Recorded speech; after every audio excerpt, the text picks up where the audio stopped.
Ahora, la segunda parte de mi charla versaba sobre los nuevos juicios.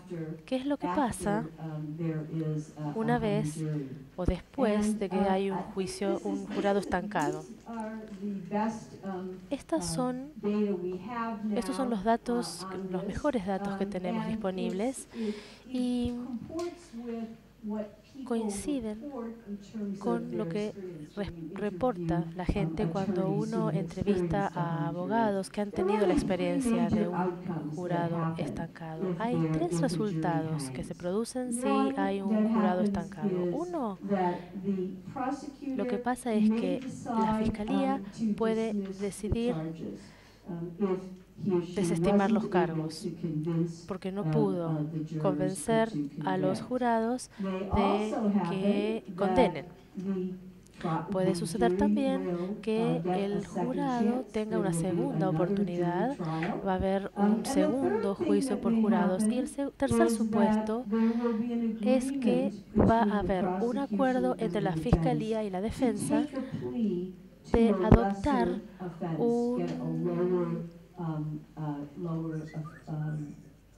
una calificación del delito de menor gravedad para tener una condena inferior, menor de lo que sería si hubiera sido condenado en juicio el sujeto.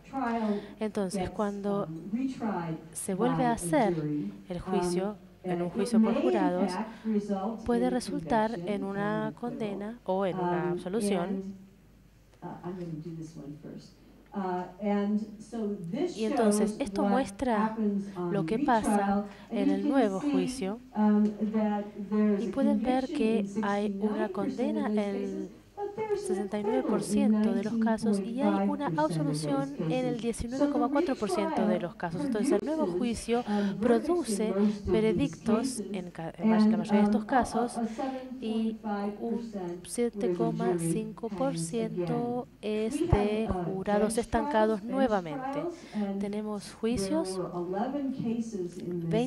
11 casos en este estudio, en donde el caso se volvió a tratar por un juez, no por un juicio por jurados, y la mitad terminaron en una condena y la otra mitad terminó en una absolución. Entonces es una pequeña muestra, pero creo que ustedes entenderán la idea de que estos casos pueden ser casos difíciles y complejos y que el jurado estancado es posible que les esté diciendo algo acerca de la dificultad del caso, si es un caso complicado. Y hay un estudio del Centro Nacional de Juzgados que indica, digamos, que establece que el jurado estancado indica algo sobre la dificultad del caso.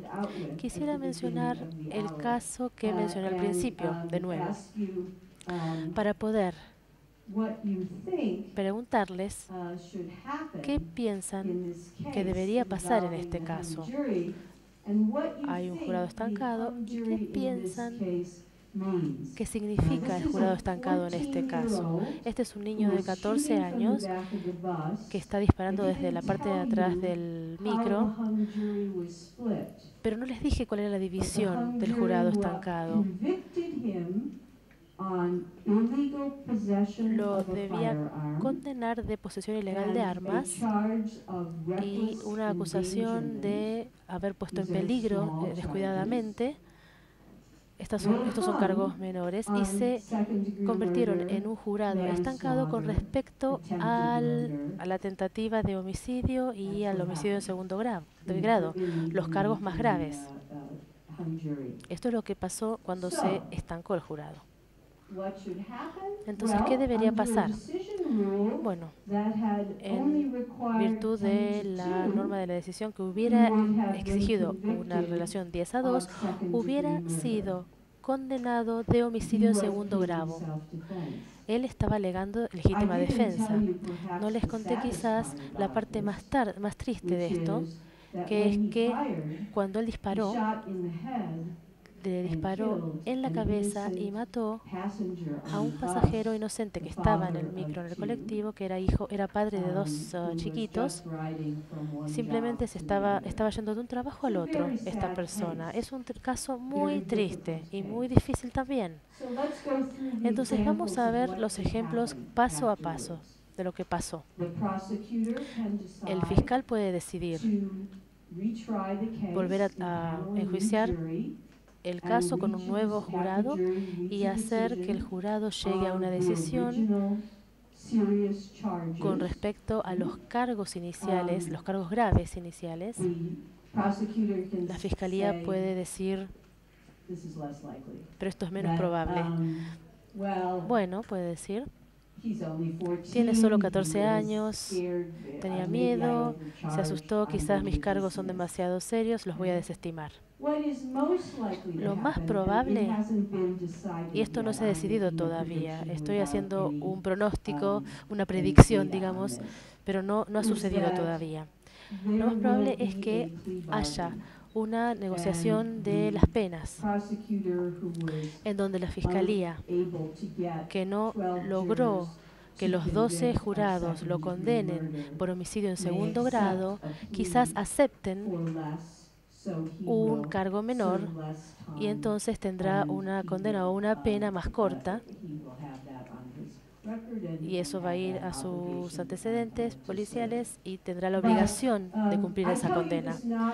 Les digo esto, esta historia, se los cuento, es reciente y es un caso difícil para mí. Y también, quizás lo hablamos después en las preguntas y respuestas, pero este caso me dice algo acerca del significado de un jurado estancado. No es simplemente que es un fracaso, no se pudo llegar a un veredicto, sino que me está diciendo algo acerca de la reacción de la comunidad ante la evidencia del caso, las pruebas del caso.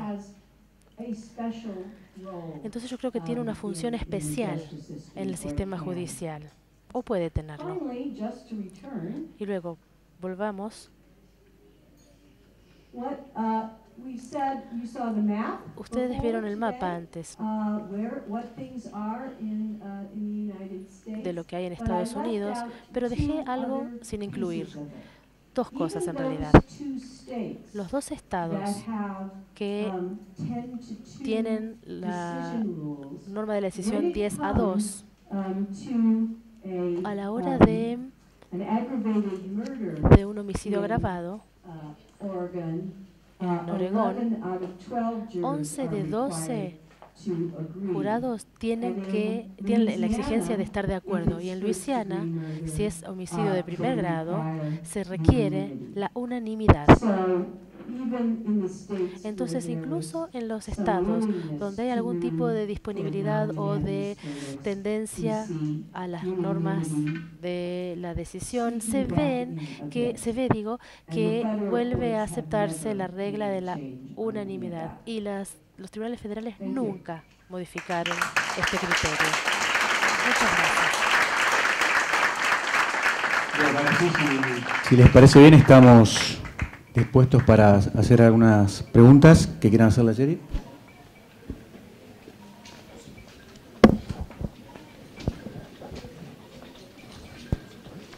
El doctor Harfuch.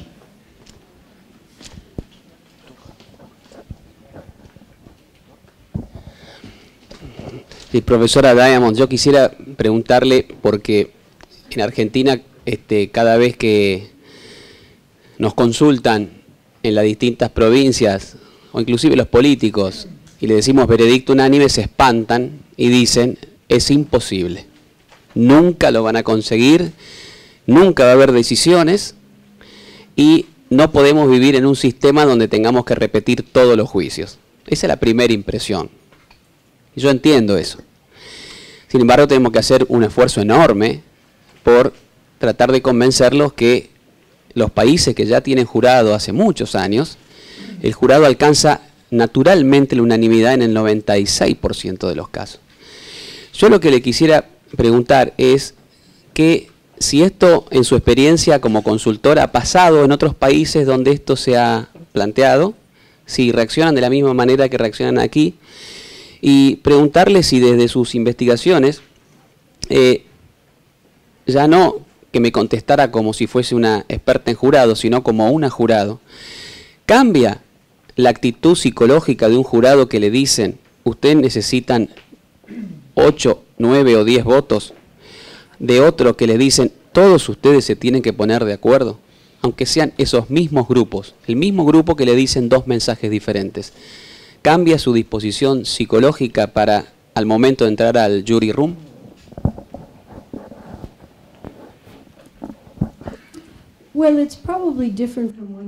Posiblemente sea distinto en los diferentes casos, pero creo que se cambia la mentalidad.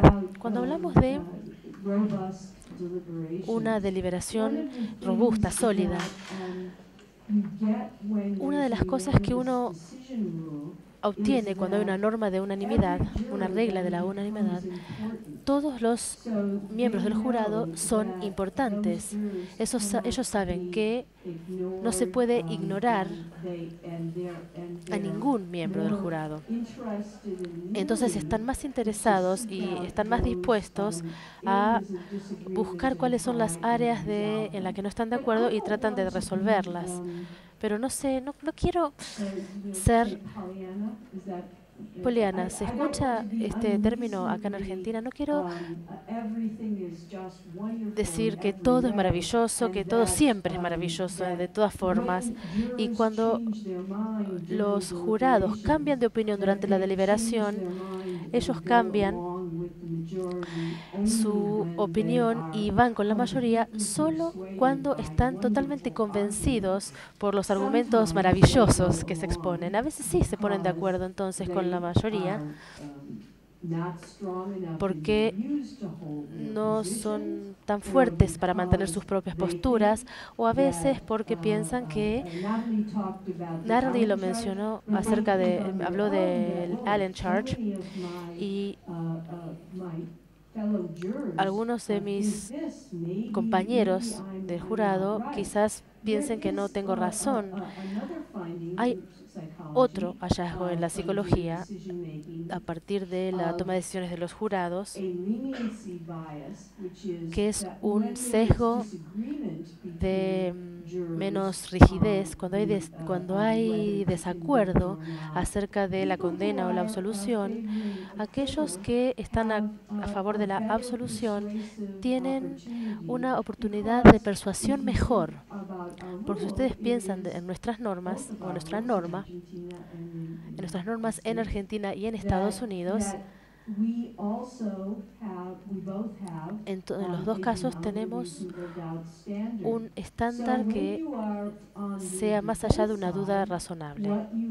Entonces, lo que hay que hacer no es convencer a los otros jurados de que no lo hizo, absolutamente no lo hizo el acusado, sino de que hay una duda y que si hay una duda, su obligación en virtud de la ley es absolver.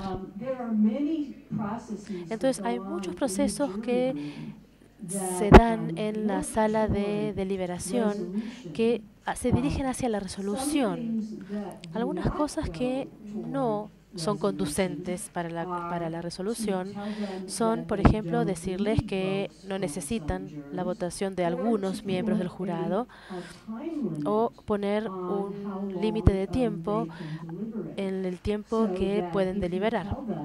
Entonces, si uno les dice que después de un día de deliberación ya está, tienen que terminar, esta es una forma en que se le puede limitar esta deliberación sólida y desalentar un buen debate. Todos, desde los magistrados de la Corte Suprema, que no están de acuerdo con esto hasta ahora, han dicho que la deliberación es muy importante y que cuando los miembros del jurado se van del juicio del tribunal, la calidad de la deliberación, es muy probable que cambie su actitud respecto del sistema de juicio por jurados. Y aquí volvemos sobre la charla de John de ayer. La legitimidad viene de ex jurados hacia afuera, y esto es mejorada, esta legitimidad, por este tipo de experiencias. No estoy segura de haber respondido su pregunta completamente. ¿Sí? ¿Alguna otra pregunta? Any other questions? Oh. Hola, ¿qué tal? Mi consulta era sobre, más allá de si se requería unanimidad, acá. Acá. ¿Qué tal? Me paro. ¿Qué tal? Mi consulta era más allá de si se requería o no la unanimidad, o como por ejemplo nuestro código requiere 8 de cada 12, si también podía llegar a influir en la psiquis del jurado al momento de deliberar el hecho de que, por ejemplo, nuestro código establece que si se llegan a las 8 se puede condenar, pero en caso de que no se llegue, directamente sale el veredicto de no culpabilidad, es decir, no se realiza un nuevo juicio por jurado, sino que directamente ya sale el veredicto por defecto como no culpable. ¿Eso influye en el jurado a la toma, o sea, en el momento de tomar la decisión si es culpable o no?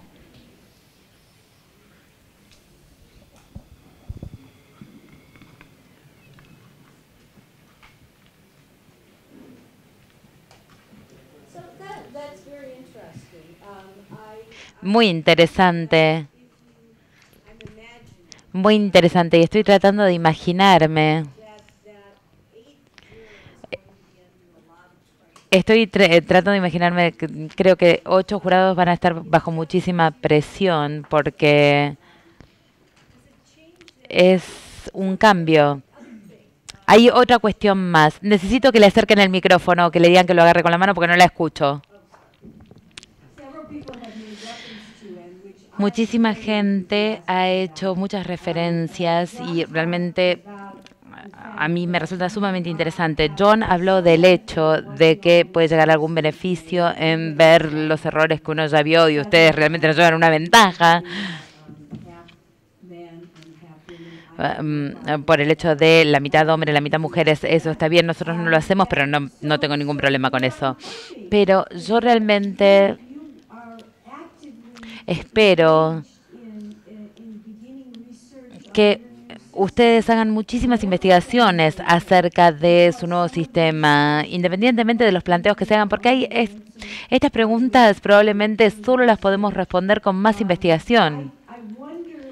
Me pregunto si aquellos jurados a los que se les da una instrucción en el sentido de que se necesita que 8 personas firmen un veredicto de culpable, si estas 8 personas entienden que si no se ponen de acuerdo, esta persona va a ser declarada inocente. No sé si esto tiene una diferencia o no. Probablemente no se les diga, ¿o sí?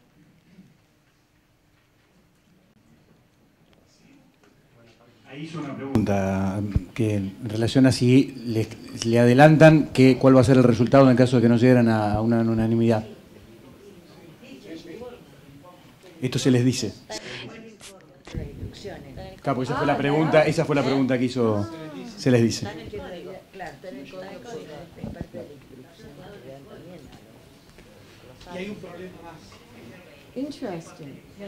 Qué interesante, muy interesante. Realmente lo tendría que pensar, porque no sé realmente qué efecto tiene esto. Hay una pregunta de la doctora Nishi. Perdón. No, una aclaración a eso. No. El problema más que se ha detectado es que cuando se imparten las instrucciones, en vez de explicarle al jurado, se han detectado algunos casos, que traten de llegar a la unanimidad, se les dice que cuando alcancen los 8 votos, avisen. Creo que eso sí es un problema.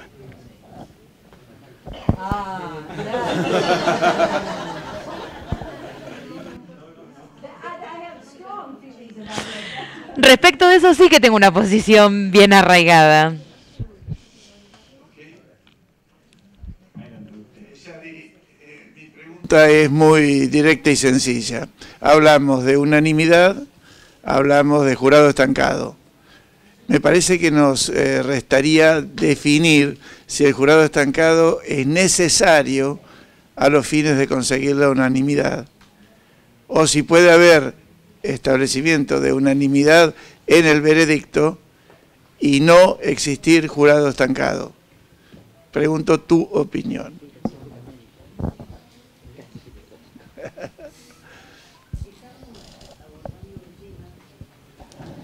I think I need to understand better. That means that A ver, quizás necesite más explicación.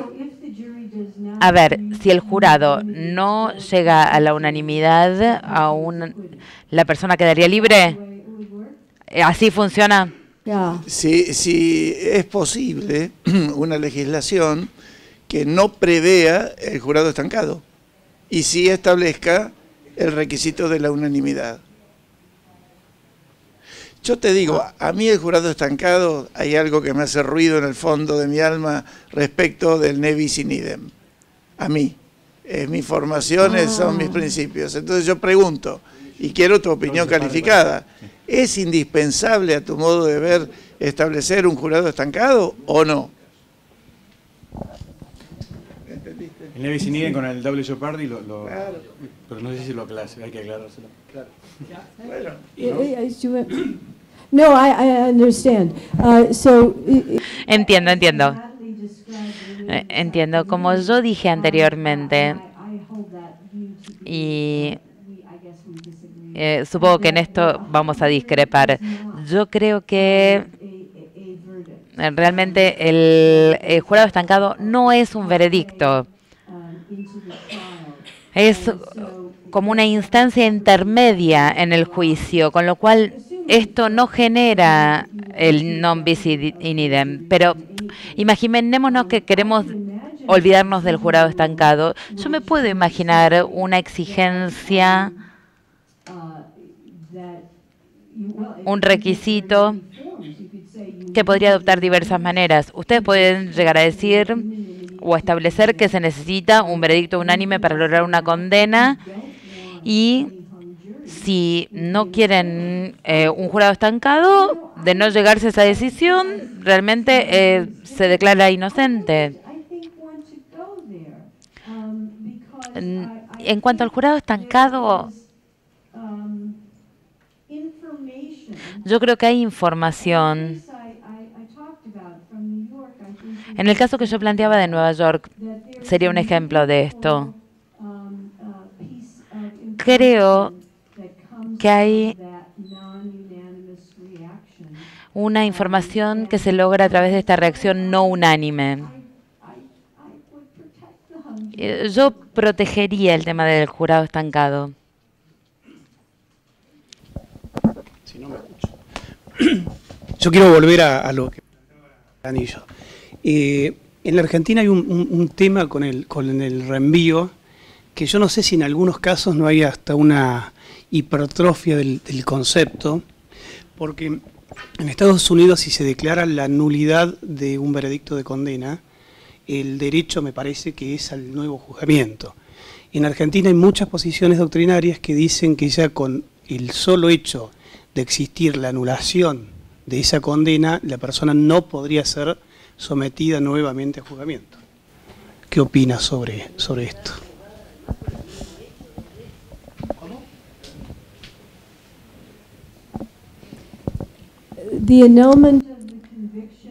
La nulidad de la condena.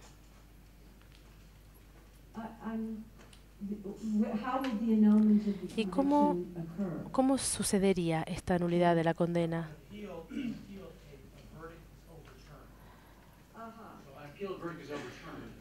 Cuando se revierte un veredicto en Argentina, la opinión es que no se puede volver a juzgar a esa persona, porque entonces ahí se estaría violando el principio de non bis in idem. Esa es la pregunta que está formulando. En Argentina eso es un problema. cuál es su opinión sobre este tema.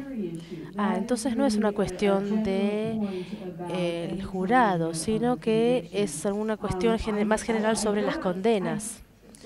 Entonces, yo no veo ninguna objeción desde el punto de vista legal con respecto a no permitir esto. Esto es una norma. Lo que sí me preocuparía es que puede hacer que los tribunales de segunda instancia sean más reticentes a revocar un veredicto. Entonces, desde el punto de vista práctico, me preocuparía ir en esta dirección, digamos, si yo estuviera, digamos, escribiendo o redactando las normas, ¿no?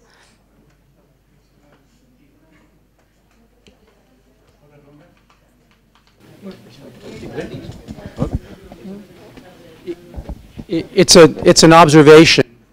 Es una observación que quizás usted pueda hacer un comentario que se relaciona con alguna de las preguntas que recibimos antes y de los temas que vamos a tratar. En la medida que el jurado estancado es una preocupación, yo no lo veo como una preocupación. De hecho, Héctor, a mí me encanta tener jurados estancados. Yo busco los jurados estancados todo el tiempo, porque es una victoria. Entonces quiere decir que uno vive para luchar una vez más. Porque mis casos... Si me toca un jurado estancado, es una victoria. So my question is this. Entonces mi pregunta es, yo creo que es un problema fundamental. La unanimidad tiene un gran valor. Yo estoy totalmente de acuerdo con usted. Requiere la deliberación, hace que todos se sientan mejor. No tenemos un veredicto escrito, pero la gente puede tener confianza en que el juicio o el jurado ha hecho un gran trabajo si hubo unanimidad. Obvio que hay que pagar un precio por esto, que a veces uno tiene un jurado estancado, pero el precio que se tiene que pagar menor se paga un precio menor si uno tiene un proceso de selección mejor. Y esto requiere más recusaciones sin causa, porque esto implica que haya más gente que no esté dispuesto a colaborar entre sí, que tenga, digamos, posibilidades de no debatir entre ellos y porque tiene perspectivas distintas. Siempre busco un jurado estancado, casi nunca apunto para una victoria, tengo casos muy pesados, así que una absolución es muy difícil, pero un jurado estancado es una posibilidad muy buena para nosotros, así que a mí no es una cosa de piel en contra, es una cosa de piel a favor. Pero el punto, bueno, te hacía ruido en la piel, me parece. Pero quería decir, mi punto fundamental es este. Coincido completamente con Sherry y con otras personas, pero la exposición muy interesante de Sherry, que marca la importancia de la unanimidad en muchos sentidos de la palabra. Nos da una confianza total como sociedad, como personas, como miembros del jurado, como abogados, como acusados, como todos, como víctimas, de que tenemos un proceso justo, porque 12 personas decidiendo nos da muchísima confianza, mucho más confianza que cualquier otro, que 10-2 o 9-3 o 8-4. Pero hay un precio para pagar para eso. El precio puede ser a veces un juicio, un jurado estancado. Pero ese precio es mucho menor si existen métodos para asegurar que el jurado realmente son personas que se pueden escuchar y pueden deliberar. Y lo que falta acá en el análisis, creo yo le digo de mi perspectiva de afuera, en Neuquén, es suficientes recusaciones sin causa.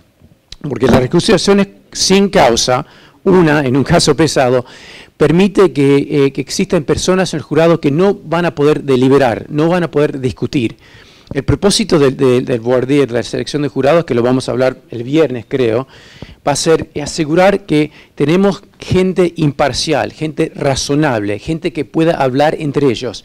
Y en la medida que solo permitís un peremptory, una acusación sin causa, permitís que se queden personas que no van a poder discutir, gente con puntos de vista tan extremos que no van a poder deliberar y van a llevar a un jurado estancado.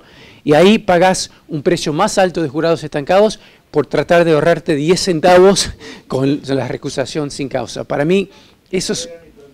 Ya sé, por supuesto. Pero para mí eso es un tema para hablar. I would just add one thing to that. agregaría una cosa más a ese comentario, y es que en el sistema estadounidense las recusaciones con causa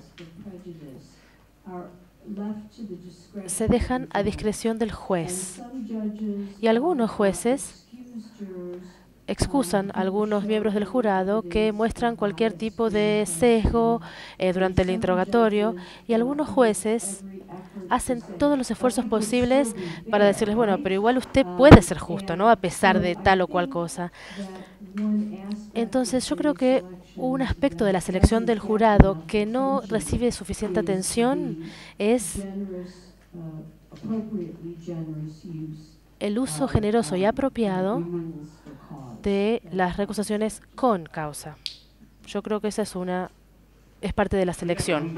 Fondo. Gracias. En inglés. Es un comentario, en realidad, acerca de este. It was suggested that perhaps Antes dijeron que la unanimidad debería exigirse únicamente en el caso de la condena, y que si no se puede lograr la unanimidad, debía haber un sobreseimiento, es decir, alguien que está convencido de que el acusado es inocente puede producir ese resultado negándose a acordar con el otro. Entiendo el principio, pero hay un principio más importante que tiene que ver con la presunción de inocencia, que lo mencionaba Sherry, que es que hay que probar que es culpable más allá de duda razonable. La unanimidad en los Estados Unidos se exige por ese motivo, pero también porque es necesario determinar que el acusado no era culpable. La unanimidad se exige en ambos casos. Puede resultar atractivo la posibilidad de exigir la unanimidad únicamente para una condena, pero tengan en cuenta esto. A mí no me resulta tan atractivo esto. Puedo compartirlo, pero no me resulta tan atractivo. Yo pienso en un acusado en particular, y quizá en esto me puedan seguir. Piensen en un acusado que es alguien con el que sentimos una cierta empatía. Si alguien del jurado considera que esa persona no es culpable, podemos pensar como en 12 hombres en pugna, que tiene razón, que esa persona está casi condenada por un sesgo o por ignorancia por parte del jurado. Pero consideremos por un segundo que en muchos casos, la mayoría de los casos, el acusado es alguien con quien no sentimos empatía. Pueden ser, por ejemplo, funcionarios públicos acusados de un determinado delito. Eso sucede en nuestro país. Aquí quizá también suceda. consider what happens. Pensemos lo que sucede cuando esta persona queda sobreseída por un solo jurado. ¿Cómo reaccionaría esta persona? ¿La comunidad estaría convencida de que se hizo justicia o no? Porque Sherry lo que dice es que la unanimidad en todos los casos, tanto para una sentencia de culpable o de inocente, genera mayor legitimidad. Pero pensemos en este otro acusado y cómo se sentiría la comunidad si el jurado no tuviera esta exigencia de unanimidad y lo sobresee con un solo disenso. Yo quiero hacer una última pregunta muy breve. Una última, nada más. ¿Qué incidencia puede tener? ¿Qué incidencia, para tratar de conjurar los casos de estancamiento, qué incidencia puede tener o qué rol cumplen las instrucciones en este caso? ¿Cuáles podrían ser las herramientas o si unas buenas instrucciones pueden ser las herramientas necesarias para evitar aún más los pocos casos de estancamiento que tenemos? Sí.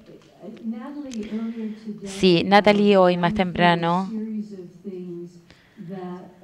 enumeró diversas herramientas que nosotros consideramos que pueden llegar a reducir las posibilidades de un jurado estancado, con lo cual si el jurado tiene algún problema con las instrucciones o si el